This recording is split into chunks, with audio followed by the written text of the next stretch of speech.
All right, folks, welcome in to Pickaxe and Roll, brought to you by our good friends over at Superbook Sports. I'm your host, Ryan Blackburn, at NBA Blackburn on Twitter, part of the Mile High Sports Podcast Network. And the Nuggets are now... Oh, wait, that's not the right banner. Whoopsie. This is the one. The Nuggets dominated the Heat once again. Final score of this one, 108-95 in Game 4 to take a 3-1 lead in the NBA Finals. Like, how great does that feel? How awesome is that? That's just the best. Like, it's the best feeling. And I did my part, folks. I reverse jinxed the hell out of this one, and I said, ain't no way that Denver can actually get this.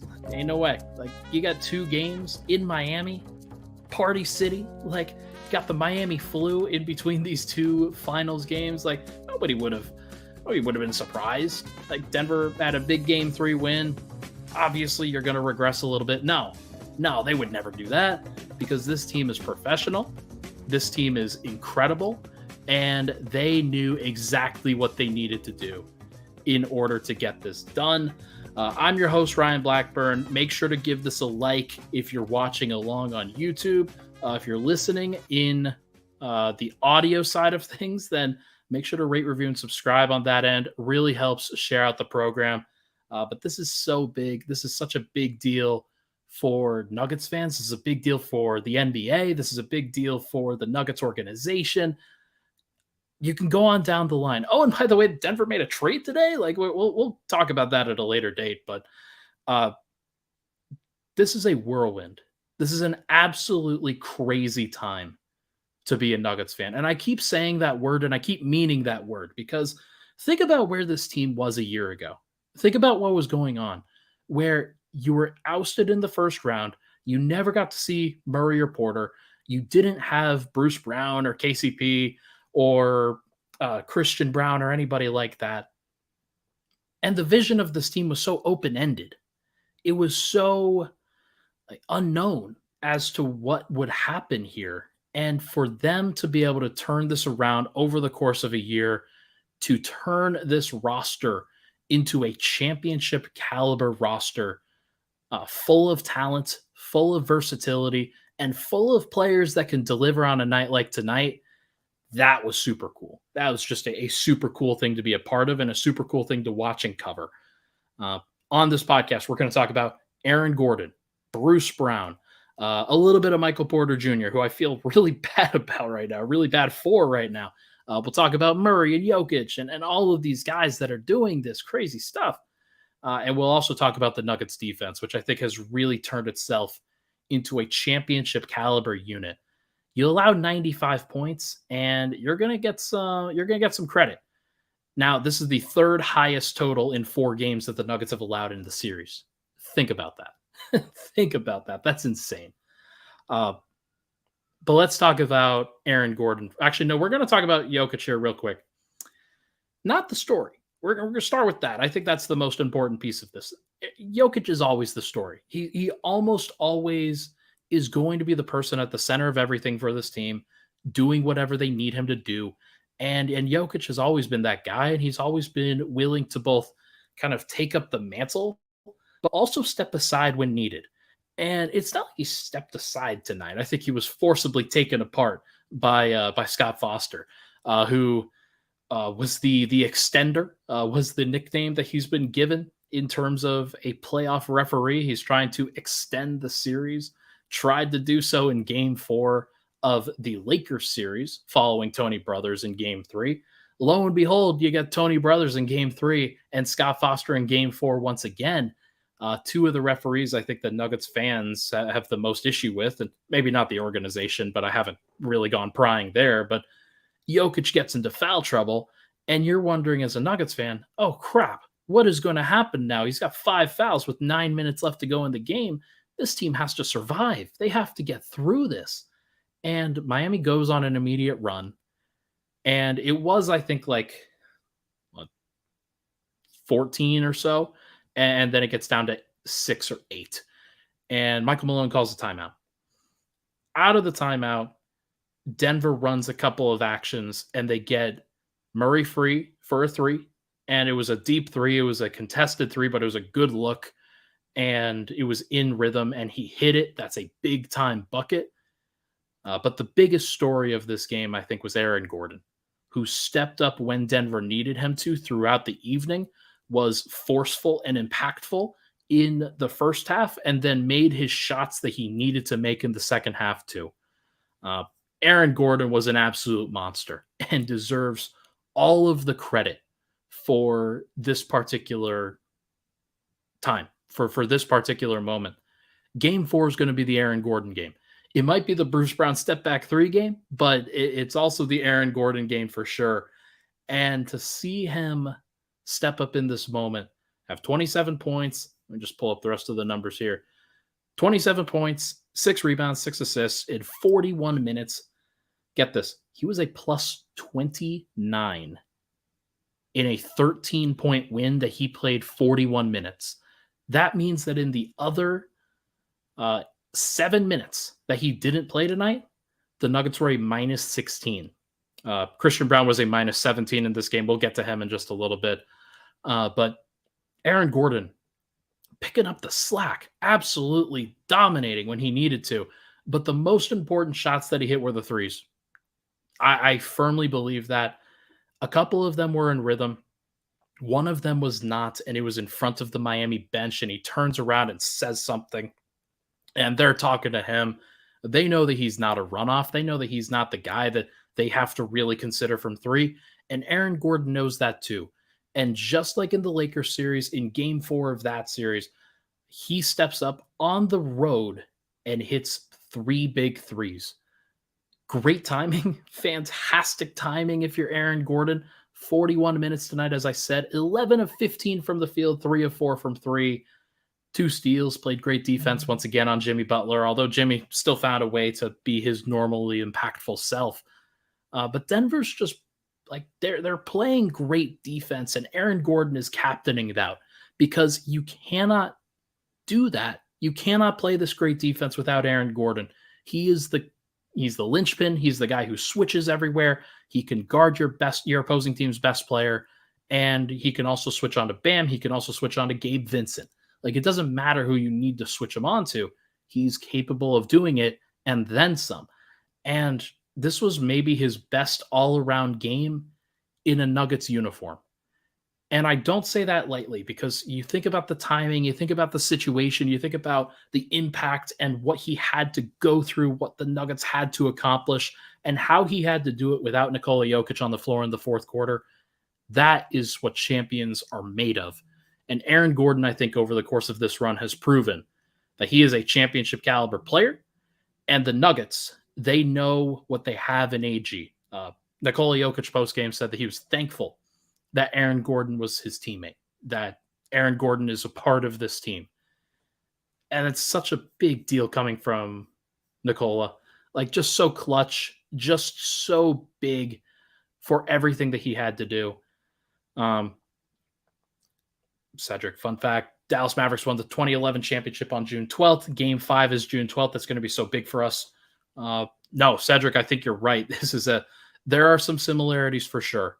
And against Miami as well. That's a painful one if you're a Heat fan, but I mean, it's still got to get it done. Still got to do it. So I don't want to get too far ahead of us. We'll talk about it in the third segment a bit, but AG just deserves so much credit for stepping up in this situation and doing what he had to do. That's just like all of these guys. Like, this was what the game was about. It was about the others. It was not about Jokić and Murray this time.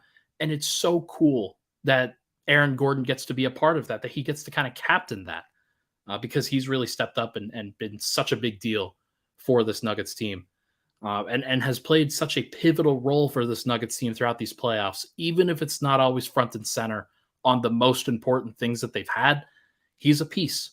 And just as Michael Porter has been a piece, just as Jamal Murray and Nikola Jokic are your stars, but everybody else around them has stepped up and had their own times throughout these playoffs. And this was AG's time with a capital T and just deserves so much credit. Just an absolute beast. Next, Bruce Brown. And then we'll hit a break after that. I wanted to talk about AG and Bruce Brown in segment 1 because they deserve it. They deserve front billing here. Jokić, I wanted to talk about for the foul trouble reasons, because I do think that affects the game. And I'll circle back around to him as well in terms of like the actual stuff that he did. He had a stat line tonight that I think Tomer Azerly said, oh yeah, it's only been done by like Tim Duncan, Kevin Durant, LeBron James, guys like that. Yeah, no big deal. We'll get to him in just a second here, but Bruce was unbelievable. And his sense of timing and his willingness to be the bad guy on the road and talking crap and getting into people and hitting the big time shots that quiet the crowd. He's an asshole. Like, just like Murray in a lot of ways, they're the best kind of asshole that you need on a championship team.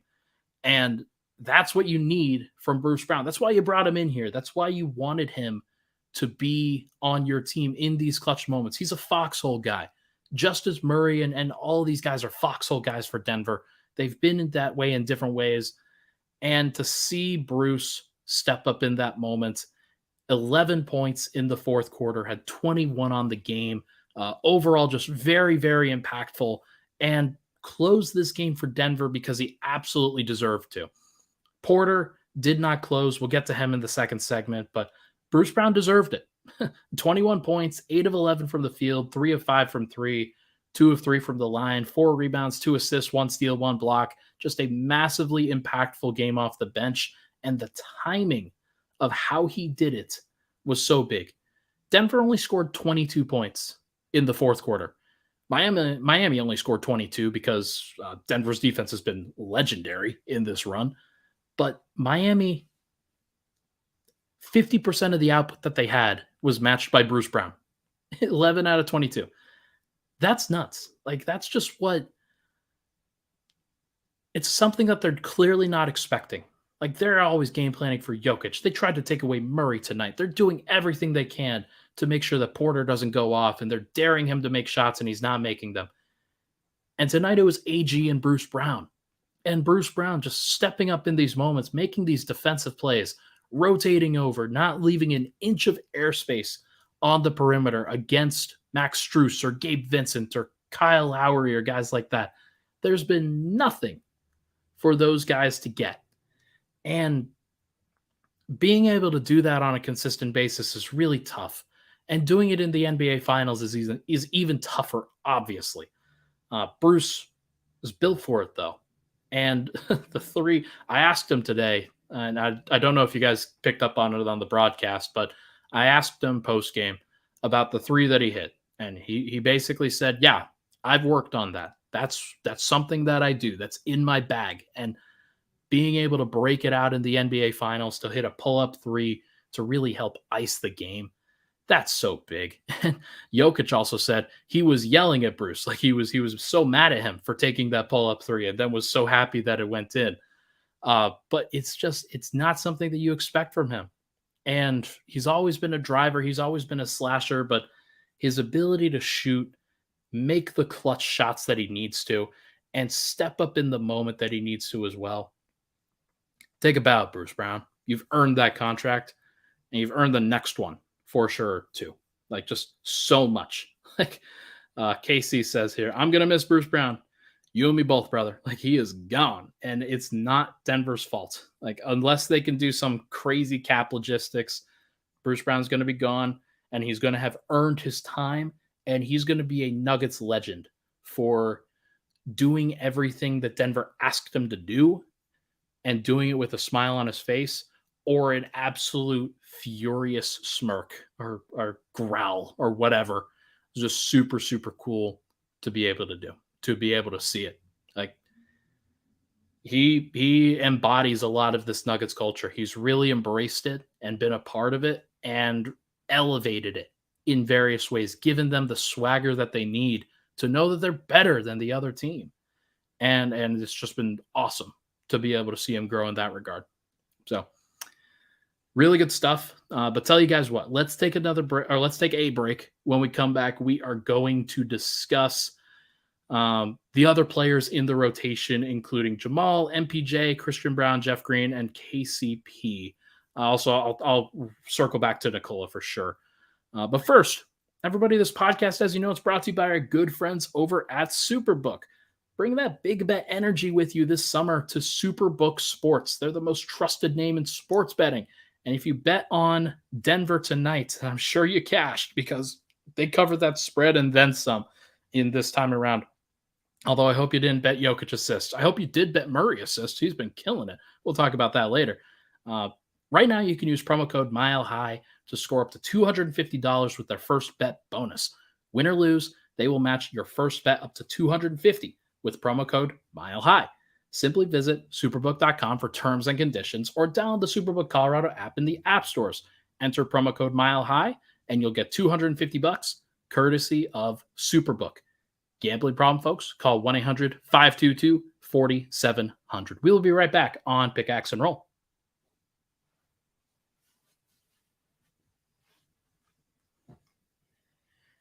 And we're back. Pickaxe and Roll, Ryan Blackburn here. Thank you so much, everybody, for tuning in. Appreciate all the love and support on the podcast. If you can, it would be awesome if you could rate, review, and subscribe to the pod, or like this and subscribe on the YouTube. I don't know if we're at 2K yet. Let me just go check here real quick to see if we've hit 2K. No, we are at 1.99K in terms of our subscriber count. We just crossed the 1,000 threshold on the videos. Let's see if we can get over 2,000 on the subscribers. I know that this is just going to keep growing, keep spiraling, and you're going to get a lot of Broncos coverage going forward here as well. So if you're interested in both sports as well as all the other sports in this network, then make sure to give this a like and make sure to subscribe to the channel. All right. I want to circle back to Jokic before I get to Murray here. Let's just go over Jokic's stat line. 8 of 19 from the field in 36 minutes. Did not play as many minutes as you would expect him to, but was a +9 in his 36 minutes. That means that in the non-Jokic minutes, 12 of them to be exact, the Nuggets were a +4. And Malone talked about the non-Jokic minutes in his presser today. All of the other guys have also talked about it, and I think AG gave a great answer on it, that they don't try to change what they do too much, but some of the places where they operate on the court are a little bit different. They try switching a little bit more, and they use defense to be their offense. That's their identity when Jokic goes off. And when Jokic is out there, when he's on the floor, they can always feel more comfortable about their half-court offense. But they didn't need that really today. They needed to be impactful with their defense. They only allowed 95. They didn't need that much from the offensive end. And they got what they did need, and they got it from Bruce Brown. They got it from Eric Gordon. But Jokic still, 23 points, 12 rebounds, 4 assists, 3 steals, 2 blocks. That's a crazy number. And to be able to do that, and he also shot 3 of 7 from 3, wasn't his most efficient game, 8 of 19.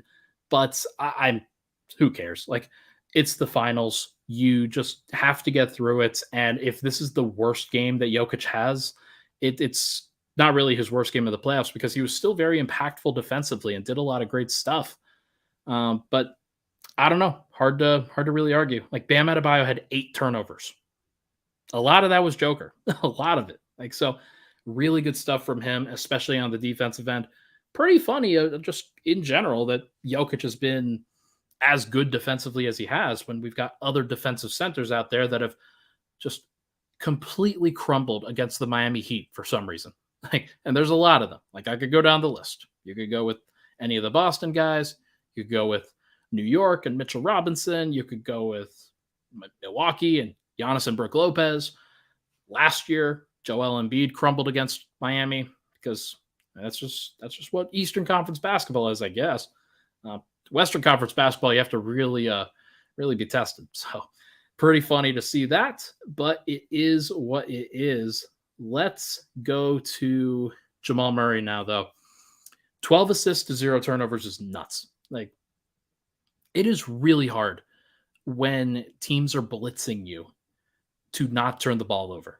Like, Bam Adebayo was very aggressive on that end, trying to get the ball out of his hands, but also trying to force turnovers all night. And they were blitzing, they were hedging, they were doubling, they were showing and then recovering. There was a lot of change-ups on the coverages that they were throwing at Jamal, and they used size on him. They used quickness on him. They used a bunch of different things to try to get him rattled. And to be fair, he shot 5 of 17. It wasn't a good shooting night for him, and I don't think that he handled things perfectly. There were definitely times where I thought he was pressing a little bit and could have been better on that front. He only got up 3 3-pointers too. Like 2 of 3 from 3 is a big deal because that means he shot 3 of 14 from 2-point range and just needs to shoot better. That there's no doubt in my mind that he needs to shoot better.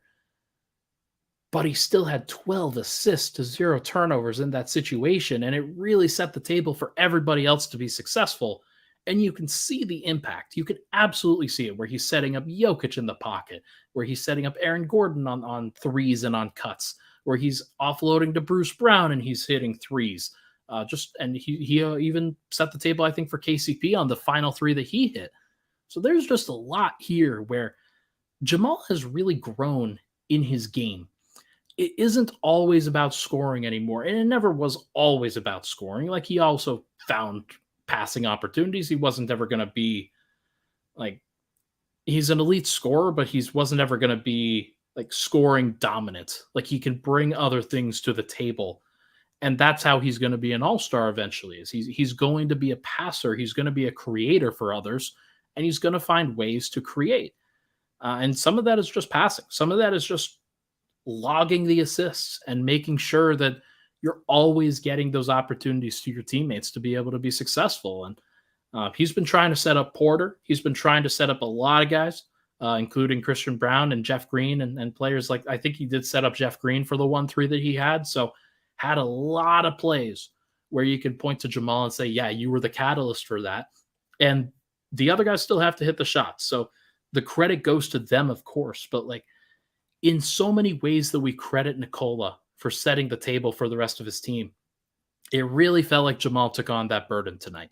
It really felt like he set the table for the team and took as much of the attention that Nikola usually receives and just turned it into buckets for everybody. It was awesome. Birdman Prodigy says, hand wound causing the shooting struggle.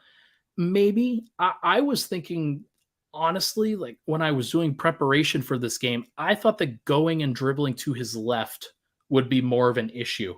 And because he lost the ball a couple of times, I don't think it was that was the problem. I think maybe, I mean, we don't know. I'll ask him at some point when he's hopefully celebrating with some champagne. But we'll talk about it for sure. But I've got to imagine that it was more so just the way that Miami was bothering him. I credit to them. Like they sold out to try to guard Jamal, and it nearly worked. But Denver had other guys that really stepped up and were able to take the burden off of him in a lot of ways. So I don't think it was the hand, but you never know. Like maybe so. And Cedric, Jamal's ear infection is fully healed. Like nothing major there. Just took some time, but that was a couple weeks ago. Let's go to MPJ. MPJ had a rough game from a shooting perspective.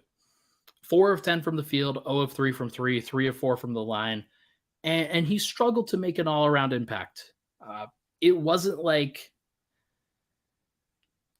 I don't know. Like, I don't want to put too much on him because he is clearly going through it from a shooting perspective. This is the longest slump that I think he's ever been a part of, outside of there was one time during the 2020-21 season where he went on a road trip and went to Boston and shot 0 in that particular game, and just looked like he was very bothered from a shooting perspective and needed to rediscover how to do it. But for the most part, I thought that he played okay. I didn't think that it was a bad game from him by any stretch. I thought it was more just, hey, you're missing shots. How can you find other ways to be impactful? And he made 4 baskets tonight and went 3 of 4 from the line. A lot of that was on cuts. It was just cutting so hard to the rim. And I'm surprised that he didn't get any, or he wasn't credited with any offensive rebounds. Denver had 5 offensive rebounds in this game, and they won by 13. That's insane. Well, probably helps to shoot 14 of 28 from 3. I'm just looking at that right now. Good Lord. But Porter's really the only guy that's kind of struggling from 3. He was the only guy to not make a 3 tonight outside of Christian Brown, who didn't take one. So everybody else is really getting in on this party from distance, and it's taken Porter a little bit to get there. I don't think that he was bad. I think he's just rattled from a 3-point perspective. Everything else felt pretty good. Everything else felt like, okay, other than a couple of the misses right at the beginning of the game where he just short armed a couple of push shots around the rim. But it still felt like he's a part of it, just didn't close. And I think it was the right call, obviously, by Malone. Bruce Brown closed in that situation and helped win Denver the game. But there is a part of me, and I mean, we're going to reverse jinx this. So this is definitely not going to happen. It's not going to happen. But there is a part of me that thinks that he could really go off in game 5 and be the difference maker in a blowout. Like, it's not going to happen. Let me just be clear. It's not going to happen. But I mean, if it did, then that would be super cool. It'd be super cool if he did, and everybody got behind him and everybody cheered, and he got to smile for once about some of the success that he's personally having as opposed to the success that the team is having. But would be really cool, though it's definitely not going to happen. So we will see on that front on Monday. But still great to see him up and smiling with the bench and cheering everybody on. It's obviously not about him. It's more about the team in this situation. And he's just going through the growing pains, and hopefully he gets to reap the benefit of that in this next one at home in front of a friendly crowd. Hopefully a friendly crowd. I thought Christian Brown tonight played really great defense. I thought that this was once again a really great defensive game from him. And I am hopeful that continues when you go back home. The defense for him is definitely traveled. I feel like he's one of those guys that you just don't have to worry about his mentality. And that's such a rare thing with rookies, of course, that you never know what you're going to fully get from these guys. Denver got a masterclass from Christian Brown in game 3, and then he was a minus 17 tonight. So it's not like I don't know how to really contextualize it, because I don't think it was necessarily on him that they were minus 17. He just wasn't really a part of it. And they just happened to go on major runs when he was off the court, and also didn't share as many minutes with Aaron Gordon as many other guys. But look, it is what it is. I thought that some of the Christian Brown bad, like, plus minus came from Jeff Green.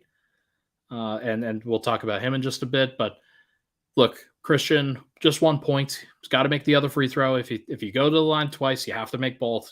Ending the basketball game with 1 point, it's so visually unappeasing, like aesthetically displeasing. Is that the word I'm trying to look for? Yeah, it's late, guys. Sorry, it's 2:00. But 1 rebound, 1 steal, 1 block, still getting involved on the defensive end, chasing around guys like Duncan Robinson and doing everything he can to prevent those easier shots.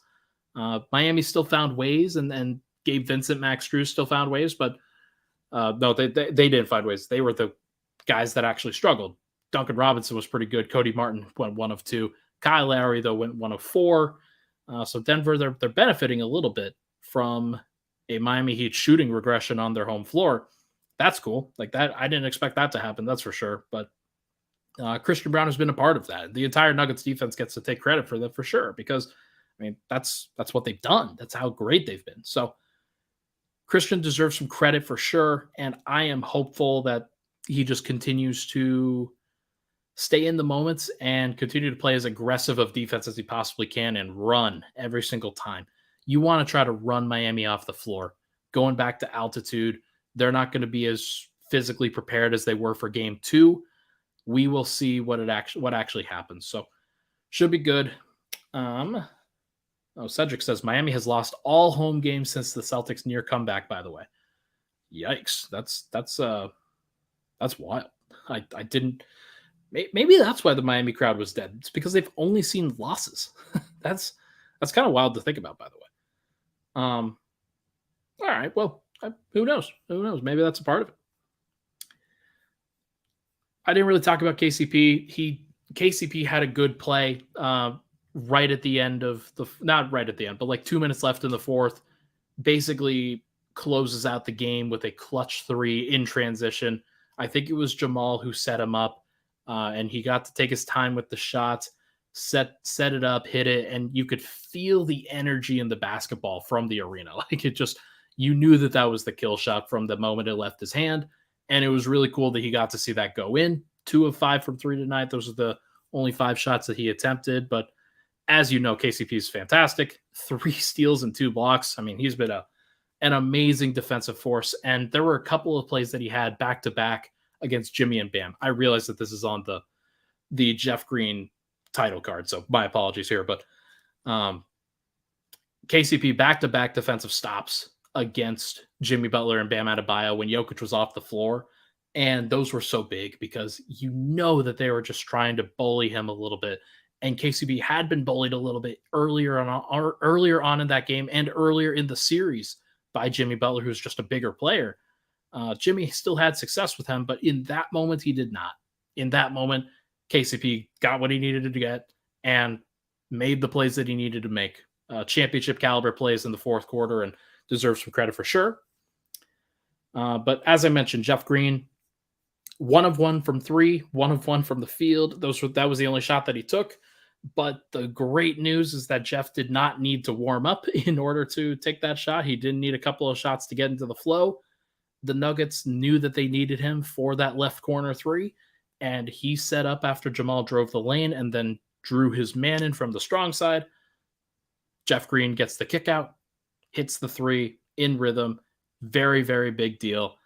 I don't want to get too deep into the fact that some of the other defensive plays that he had were horrible in this game. There were definitely some, like he was probably Denver's worst defender tonight. I do think that that's at least a fair question on that front. Made a lot of defensive breakdowns that will probably show up on film, especially in that second quarter. But I mean, look, it was one stint, willing to forgive it. He'll be back in the rotation again in game 5, and he deserves to be in the rotation. He made big plays and was way better in the second half than he was in the first. And that's just kind of what veterans are about. Like sometimes you just gotta table it. You have to compartmentalize. And he didn't play well in the first half, played better in the second half.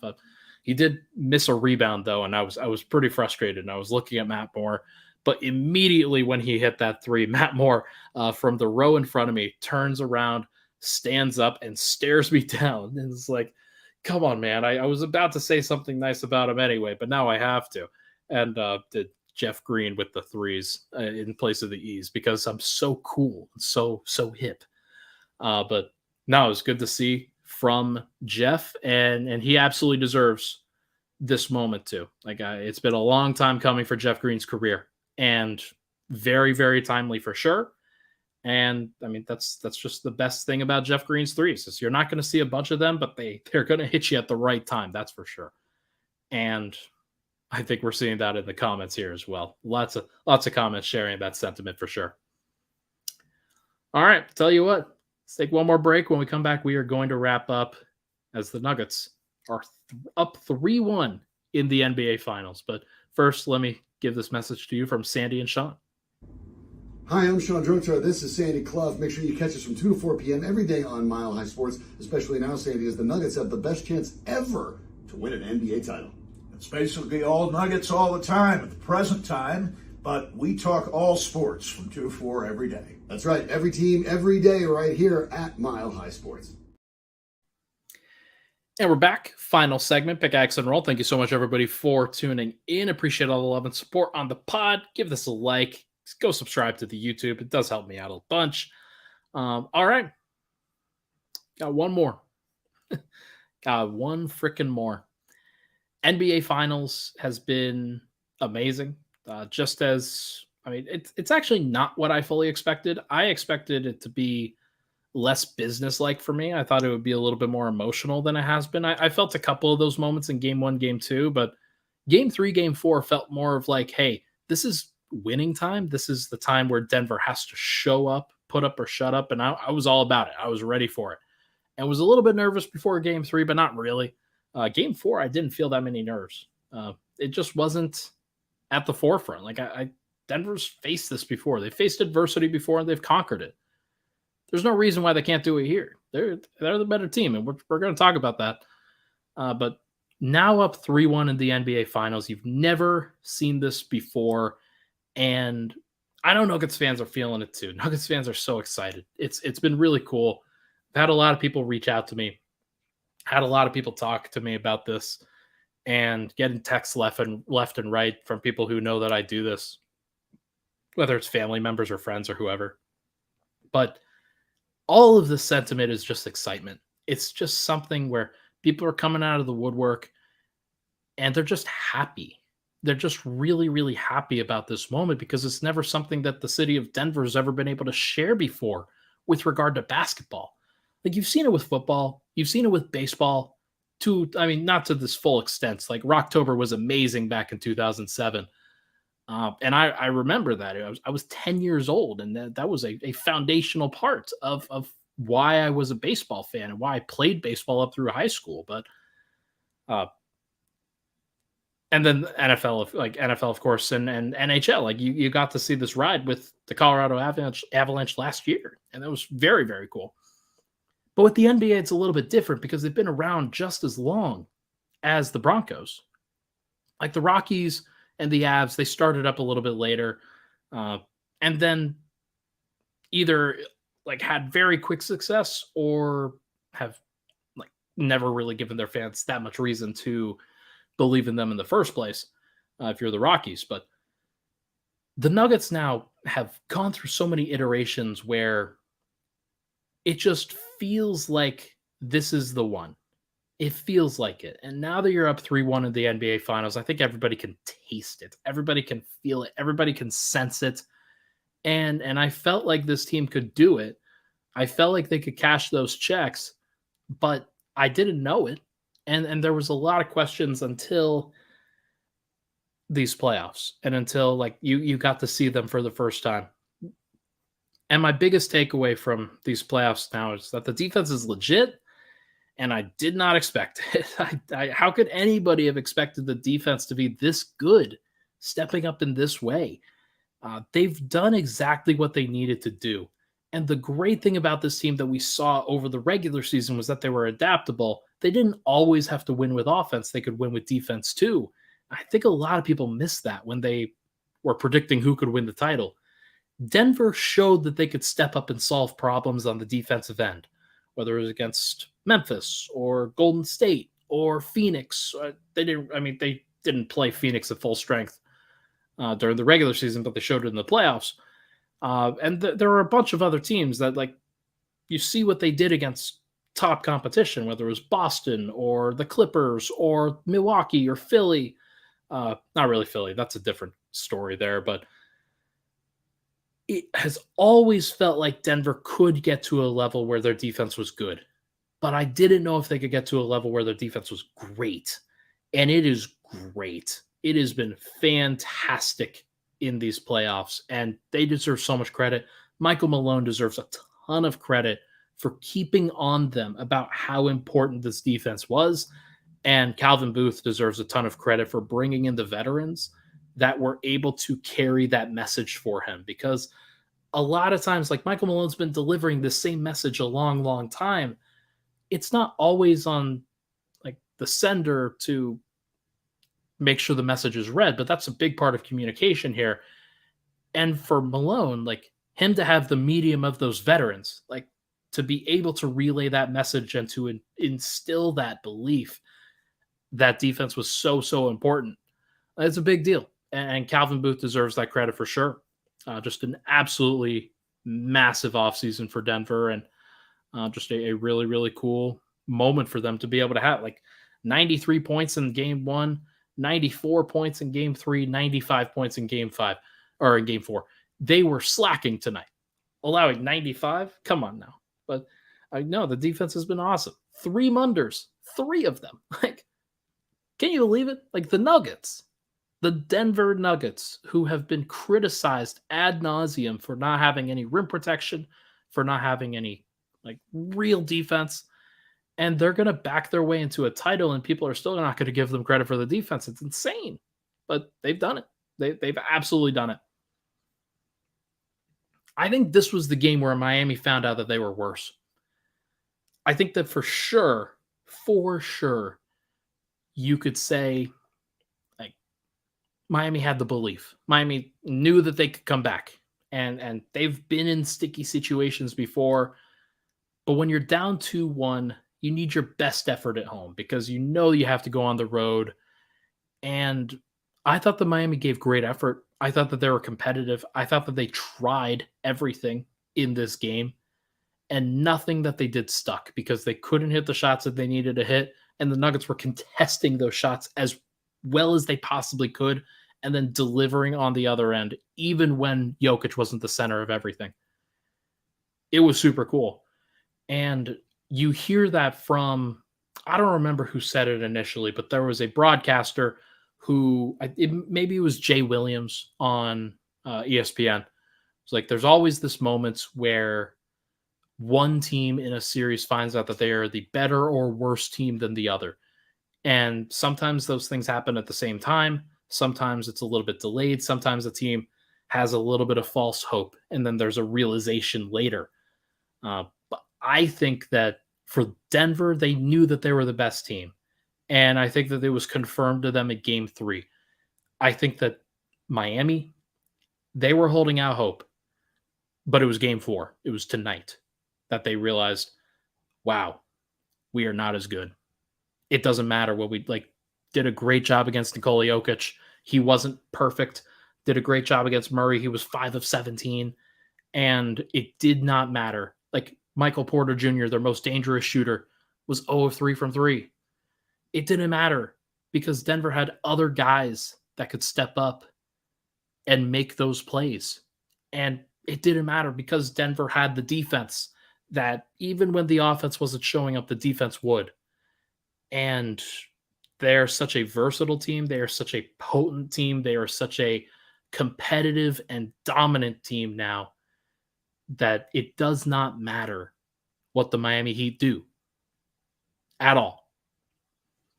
They're going to be they're going to lose. They're going to lose this series. Knock on wood.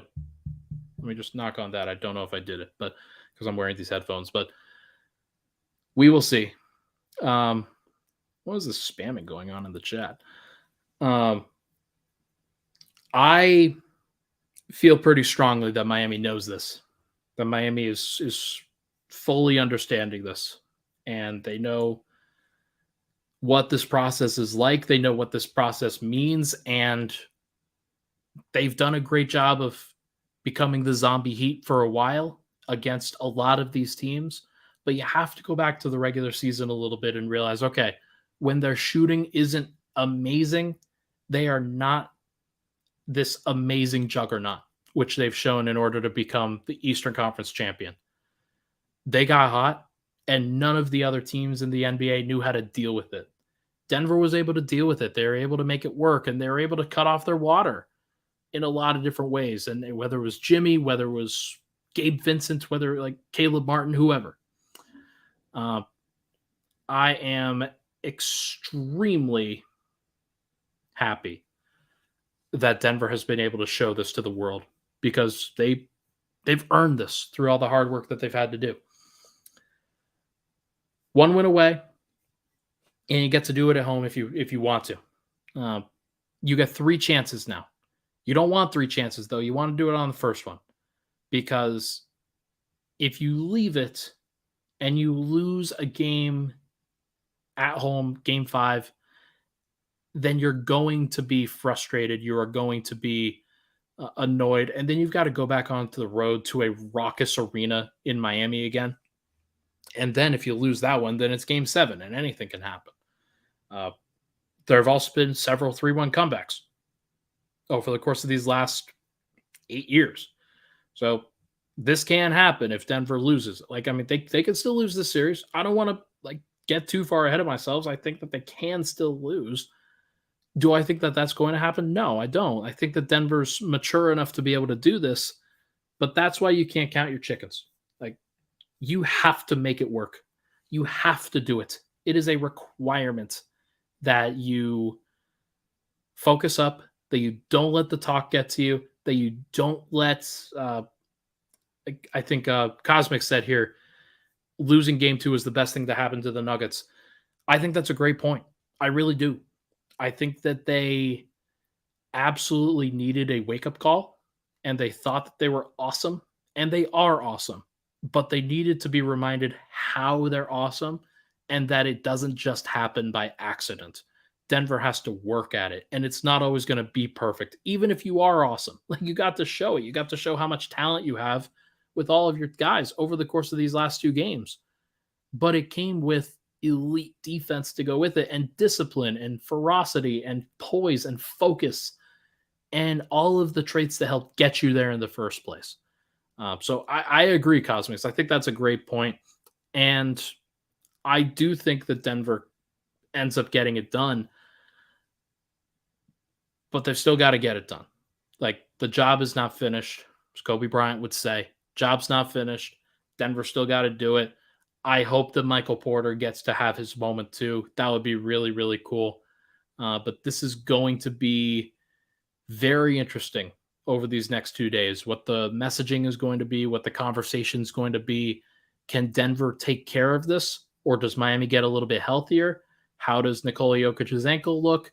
What does Denver do to get Michael Porter going? There's going to be a lot. We are going to see what happens, but I'm looking forward to being able to experience whatever it is at Game 5.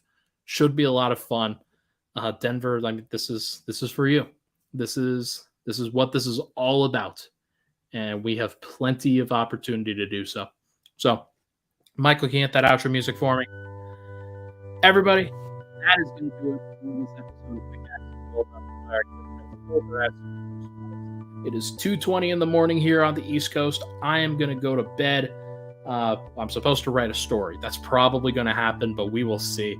I've got a noon flight Eastern tomorrow as well, so that is less than 10 hours away.